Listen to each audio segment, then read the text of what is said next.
जय हिंद दोस्तों, स्वागत है आपका आपके अपने YouTube प्लेटफॉर्म पे। हम रेगुलर आए रहे हैं करंट अफेयर्स के कुछ क्वेश्चन लेके। आज भी कुछ महत्वपूर्ण जो करंट के क्वेश्चन है वो लेके आए हैं और देखते हैं हमारे करंट के क्वेश्चन में पहला सवाल। राजस्थान के उदयपुर में, कहाँ पे? राजस्थान के उदयपुर में संचालित देवास परियोजना, कौन सी परियोजना और कहाँ पे संचालित है? उदयपुर के अंदर। परियोजना कौन सी है? देवास परियोजना के बारे में सत्य कथन बताना है। ये देवास परियोजना एक पेयजल परियोजना है। क्या है? पेयजल परियोजना। अब देखो इसमें क्या क्या। प्रथम परियोजना 1973 और 1974 के अंदर चली थी। बिल्कुल 1973 और 74 में देवास परियोजना का स्टार्ट हो गया था। द्वितीय परियोजना 2011 में, बिल्कुल 2011 में। और तृतीय परियोजना और चतुर्थ परियोजना 1 मार्च 2024, 1 मार्च ताजा करंट में चली थी। 1 मार्च 2024 को इसका शुभारंभ हुआ था। किसका? देवास परियोजना। मतलब अब तक इसकी टोटल 3 परियोजनाएं हो गई। फर्स्ट परियोजना 1973-74 में थी, सेकंड 2011 और तृतीय परियोजना चतुर्थ मानो आप 1 मार्च 2024 को। उपयुक्त इसमें जो आंसर होगा हमारा क्या होगा? उपयुक्त सही हमारा आंसर होगा। देखते हैं इसके कुछ महत्वपूर्ण बिंदु क्या है। देवास परियोजना के जो महत्वपूर्ण बिंदु है वो, इसके जो महत्वपूर्ण बिंदु क्या क्या। देखो देवास परियोजना अब तक है ना, प्रथम परियोजना 1973 से 1974 में देवास में। कहाँ पे? देवास में, इसलिए इसको देवास परियोजना। और कहाँ, कौन से बांध में? गौराना बांध में। किसका निर्माण किया था? प्रथम परियोजना में, नोट कर लेना, गौराना बांध का निर्माण किया था। ठीक है, जिसकी सकल क्षमता कितनी थी? 120 MCAFT। ठीक है, उद्देश्य क्या था? उदयपुर शहर की तत्कालीन पेयजल आपूर्ति व मांग सुनिश्चित करने। तो मैंने बताया था पेयजल परियोजना उदयपुर की थी। ठीक है, प्रथम परियोजना किसपे? गौराना बांध का निर्माण हुआ था। सेकंड द्वितीय परियोजना है ना, 2011 के अंदर कौन से बांध का निर्माण हुआ था? मादड़ी बांध। कौन सा बांध? फर्स्ट परियोजना में गौराना बांध, सेकंड में किसका? मादड़ी बांध। और कुल क्षमता कितनी थी? 85 MCFT का निर्माण। ठीक है, और इसके निकलने वाली 101.21 किलोमीटर की सुरंग से, अकोदड़ा की मुख्य सुरंग से इसको जोड़ा गया है। ठीक है, ये सबसे महत्वपूर्ण बिंदु तो ये, बाकी है जो आप इसको स्क्रीनशॉट ले सकते हो। ठीक है, तृतीय परियोजना है ना, और चतुर्थ 1 मार्च 2024 को। शुभारंभ किसने किया था? शिलान्यास किसने किया था? भजनलाल, मुख्यमंत्री भजनलाल शर्मा ने। और कितने करोड़ की? 1690 करोड़ की लागत, और वही उदयपुर शहर को जलापूर्ति के लिए। ठीक है, ये इसका महत्वपूर्ण बिंदु थे। ठीक है, चलते हैं हमारे अगले क्वेश्चन पे। हमारा अगला क्वेश्चन है इसका, आज के क्वेश्चन के सब उसी से तथ्य हैं उसी के। मुख्यमंत्री आयुष्मान जीवन रक्षक योजना कौन सी? मुख्यमंत्री आयुष्मान जीवन रक्षक योजना के बारे में सत्य कथन बताना। योजना कौन सी है? आयुष्मान जीवन रक्षक योजना। इस योजना की शुरुआत 22 अगस्त 2024 को हुई थी। बिल्कुल सही है। योजना के तहत राज्य सरकार कितने? 10,000 की प्रोत्साहन राशि और प्रशस्ति पत्र देगी। बिल्कुल सही है ना। और इसके लिए मुख्यमंत्री आयुष्मान जीवन रक्षा योजना का गठन किया गया। मुख्यमंत्री आयुष्मान जीवन रक्षा योजना का क्या क्या गठन किया गया? उपयुक्त सभी हमारे आंसर क्या होंगे? उपयुक्त सभी है मुख्यमंत्री आयुष्मान जीवन रक्षक योजना के बारे में। ठीक है, अगला क्वेश्चन आपका, अटल भूजल योजना कौन सी? अटल भूजल योजना कौन सी योजना?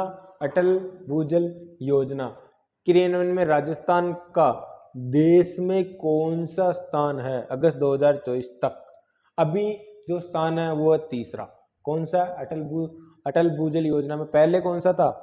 7वां था। तो किस पे आ गए? अब तीसरे स्थान पे हम आ गए अभी अटल भूजल योजना में अगस्त 2024 तक, है ना। शुरुआत कब हुई थी? 1 अप्रैल 2020 को। याद कर लेना, नोट कर लेना, अटल भूजल योजना की शुरुआत कब हुई थी? 1 अप्रैल 2020 को। ठीक है, इसमें देखो भारत सरकार व विश्व बैंक कौन कौन साझा है इसके अंदर? भारत सरकार और विश्व बैंक के सहयोग से। कितने परसेंट? 50-50%।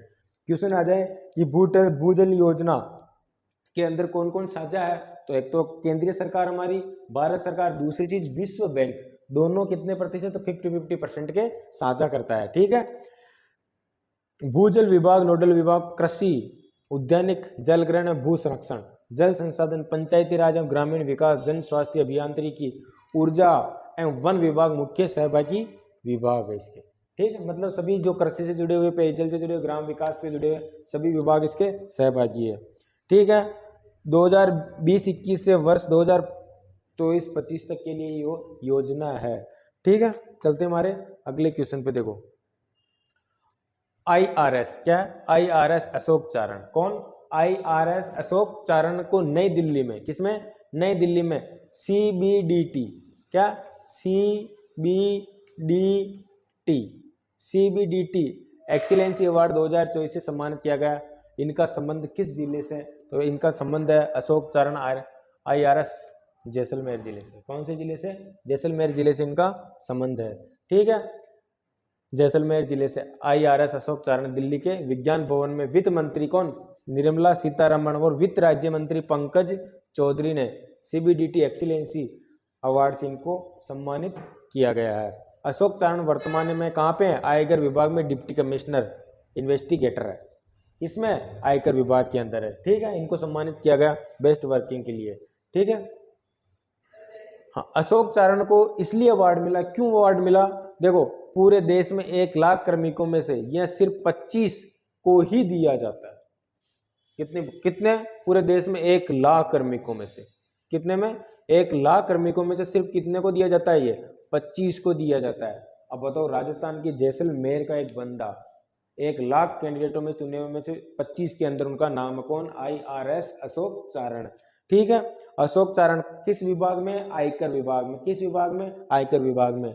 इन्वेस्टिगेशन में इनकम टैक्स डिपार्टमेंट में डेटाबेस के आधार पर एक कंपनी पर गलत तरीके से छूट देने का शक था, जिस पर चारण ने करीब 1 महीने तक अंडर कवर रहकर उसे कंपनी में इंटर्नशिप की, इंटर्नशिप मतलब उस कंपनी के अंदर बंदे ने जॉब की, इंटर्नशिप तक की, अंडर रखे है ना। जिसके बाद चारण ने डॉक्यूमेंट की जांच करते हुए करीब कितने 20,000 करोड़ रुपए की फर्जी छूट को पकड़ा, जिस पर केंद्र सरकार ने उन्हें सम्मानित किया गया है। कब कौन सा अधिकारी किस कंपनी में घुस जाए पता नहीं चलता, आयकर विभाग है, CBI। ठीक है, इंदौर में आयोजित, अगला क्वेश्चन हमारा, इंदौर में आयोजित वेस्ट जोन कराटे, क्या, वेस्ट जोन कराटे चैंपियन में राजस्थान के किन खिलाड़ी को क्रमशः रजत पदक और कांस्य पदक दिया। कहाँ पे है, इंदौर के अंदर। कौन सा, वेस्ट जोन कराटे, कौन सा, वेस्ट जोन कराटे चैंपियन में हमारे राजस्थान के किन खिलाड़ियों को रजत पदक और कांस्य पदक जीता, तो यह है अक्षिता डागर और जूही प्रजापति। कौन है, अक्षिता डागर और जूही प्रजापति। ठीक है, इन दोनों को वहां से अवार्ड मिला। देखो अक्षिता डागर को तो मिला रजत और जूही को मिला कांस्य, क्या मिला, कांस्य पदक। ठीक है, जूही बीते 2 सालों में अब तक 50 पदक जीत चुकी है। कितने पदक, 50 पदक जीत चुकी, जिसमें से 32 स्वर्ण पदक शामिल है। और कौन कौन प्रमुख खिलाड़ी है हमारे, देखो दिलीप कुमार मालव कराटे के अंदर, युग चेलानी तैराकी के अंदर, जिज्ञासु वरपा वसु के अंदर, कृष्णा नागर पैरा बैडमिंटन के अंदर, ये हमारे खिलाड़ी है राजस्थान के। कचनार चौधरी शॉर्टपुट में, किसमें, कचनार चौधरी किसमें, शॉर्टपुट में। संजय कुमार पैदल चाल के अंदर। माहेश्वरी चौहान निशानेबाज जो जालौर जिले से अभी पेरिस ओलंपिक में खेलने की थी। प्रभा कटारा बैडमिंटन के अंदर। और पूनम चौधरी किसमें, ताइक्वांडो गेम के अंदर है। ये हमारे प्रमुख राजस्थान के खिलाड़ी है। देखो जल संसाधन मंत्री कौन, अभी सुरेश सिंह जी रावत। कौन है, सुरेश सिंह जी रावत, जो कहाँ से विधायक है, पुष्कर से। कहाँ से, पुष्कर से जल संसाधन मंत्री है।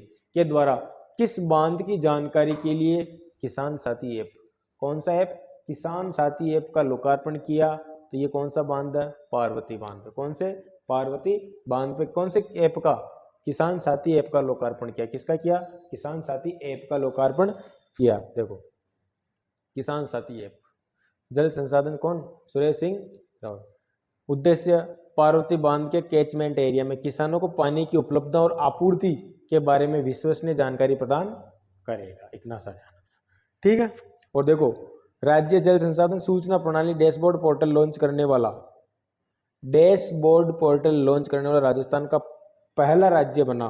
क्या, किसमें, राज्य जल संसाधन एवं सूचना प्रणाली के अंदर। ठीक है, यह भी एक इंपॉर्टेंट क्वेश्चन है मोस्ट। राहुल भटनागर, कौन, राहुल भटनागर द्वारा लिखित पुस्तक, कौन सी पुस्तक, कौन सी, अरेण्यम। कौन सी पुस्तक है? अरेण्यम का विमोचन किसके द्वारा किया गया? तो ये हमारे गुलाबचंद कटारिया जी, जो अभी पिछले साल इनको असम का राज्यपाल बनाया था और हाल ही में ये अभी पंजाब के राज्यपाल है गुलाबचंद जी कटारिया। ठीक है। भजन लाल जी शर्मा को तो आप जानते हो, मुख्यमंत्री है। भगवंत मान सिंह पंजाब के मुख्यमंत्री। रामकेश मीणा उप, जैसे होता ना उप विपक्ष में उपनेता होता, उपनेता है ये प्रतिपक्ष के उपनेता। ठीक है, रामकेश मीणा। चलते हैं अगले क्वेश्चन पे। राज्य जल संसाधन मंत्री द्वारा, अब बताओ कौन राज्य जल संसाधन मंत्री? सुरेश सिंह जी रावत। बांधों में जल की उपलब्धता, सिंचाई के लिए पानी की जानकारी हो तो कौन सा ऐप लॉन्च किया? किसान साथी ऐप। कौन सा? किसान साथी। ये DPHED डिपार्टमेंट का है ना। कौन सा? Jal Mitra app. Save all soul app, ये कौन से जिले में? कोटा जिले में। कौन से जिले में? कोटा जिले में। ठीक है। वहां पे क्या होता है, बहुत सारे लड़के जो पढ़ाई करने जाते हैं, जो डिप्रेशन में आके क्या कर लेते हैं, सुसाइड करने लेते हैं, उनके लिए ये save our all soul app निर्मित किया गया। नजर सिटीजन ऐप, ये जयपुर जिले में। कौन से में? जयपुर जिले में। वहाँ जो बहुत सारे किराएदार होते हैं उन पे नजर रखने के लिए नजर सिटीजन ऐप रखा गया। बहुत से वहाँ पर बहुत सारे लड़के बाहर के आ जाते हैं, पढ़ने रहते हैं, कौन क्या क्या पता, तो उन पे नजर रखने के लिए सिटीजन ऐप, उस पर पुलिस वेरिफिकेशन होता है बेकायदा, उसी के अकॉर्डिंग नजर रखी जाती है। ठीक है। वैज्ञानिक एवं औद्योगिक संस्थान, क्या है? वैज्ञानिक एवं औद्योगिक संस्थान परिषद, CSIR, वैज्ञानिक एवं औद्योगिक अनुसंधान परिषद ने एक्सपायर स्कीम, क्या? एक्सपायर स्कीम के तहत किस संसाधन को बाजरे की भूसी, क्या बात है, बाजरे की भूसी से परीक्षण शोध का प्रोजेक्ट दिया? तो जय नारायण व्यास विश्वविद्यालय जोधपुर, बिल्कुल। श्री बलदेव मृदा राजकीय महाविद्यालय नागौर, दोनों को। इस क्षेत्र में बाजरा बहुत होता है। देखो ये क्या है, बाजरे की भूसी से हमारे जो सब्जियां वगैरह जो होती है ना, जो वो क्या है 2 दिन में खराब हो जाती है। तो एक शोध चल रहा है कि वो जो बाजरे की जो भूसी होती है, कभी बाजरे को जो डंठल होता है उसको निकाल लो, बाजरा बीज अलग हो जाता है, जो बच जाती है भूसी, उसके अंदर सब्जियों को जो 2 दिन में या 3 दिन में खराब हो जाती है, उनको 10 दिन तक कैसे सेफ रखा जा सकता है? बताओ। बाजरे की भूसी भी हमारे रेगिस्तान में, जिसको आप एक्स्ट्रा जो चारा बोलते हैं, उसके अंदर भी सब्जियों को 2 दिन के बजाय कितने दिन तक, 5-7 दिन तक हम क्या सुरक्षित रख सकते हैं ताकि सब्जियां खराब ना हो? तो ये किसको दिया? जय नारायण व्यास और बलदेव मृदा राजकीय महाविद्यालय का नागौर। ए और बी दोनों हमारे आंसर सही होंगे। ये महाराणा प्रताप कृषि विश्वविद्यालय, इसमें पता है ना, पेरेंट्स और बच्चों के बीच के अंदर जैसे आजकल तनाव रहता है, तो उनके बीच एक ऐप निर्माण किया जा रहा है, इसमें भी शोध चल रहा है अभी, है ना। पंजाब के राज्यपाल गुलाबचंद कटारिया, कौन? अभी पंजाब के, पहले किसके थे? असम के थे। विमोचित पुस्तक अरण्यम के लेखक कौन है? इनके लेखक अभी कौन है? हमने पढ़ा था राहुल भाटनागर। कौन है? राहुल भाटनागर। प्रहलाद सिंह जोरडा, ब्रलो ब्रह्मा ने हाल ही में सोनाली सुतार को हमने हाल ही में पढ़ा था, किसके अंदर? करंट के अंदर, बाल नाट्य के अंदर, है ना। देखो कुछ है। अरदास ओलू आखर रचना आयदान भाटी, है ना, ये ना प्रहलाद सिंह जी जोरडा, ये शायद नागौर के निवासी है। मारी ढाणी, कौन सी कविता? मारी ढाणी। इनको सबको साहित्य पुरस्कार दिया गया अभी 2024 के अंदर हाल ही में, अलग अलग रचनाओं में इनको क्या मिला? साहित्य पुरस्कार दिए। सुध सोनेन जंग अंगनाई सोनाली सुतार को दिया गया। ठीक है, इसी प्रकार सबको कुछ ना कुछ मिला है। भारतीय सेना द्वारा लद्दाख में बनाए गए, क्या? लद्दाख में बनाए गए युद्ध स्मारक में राज्य के किस महावीर चक्र विजेता की प्रतिमा का अनावरण किया जाएगा? तो ये हमारे ब्रिगेडियर कौन? जोधपुर के निवासी है उदय सिंह जी भाटिया। इनको, ये दोनों भी इम्पोर्टेंट हमारे प्रश्न है। ये पीरू सिंह जी झुंझुनू जिले से, है ना, झुंझुनू जिले से है। ठीक है, और ये हमारे शैतान सिंह जी, दोनों को अवार्ड भी दिया गया। ठीक है, तो ये आज के हमारे कुछ महत्वपूर्ण करंट के क्वेश्चन थे। कल और लेके आएंगे, तब तक के लिए धन्यवाद।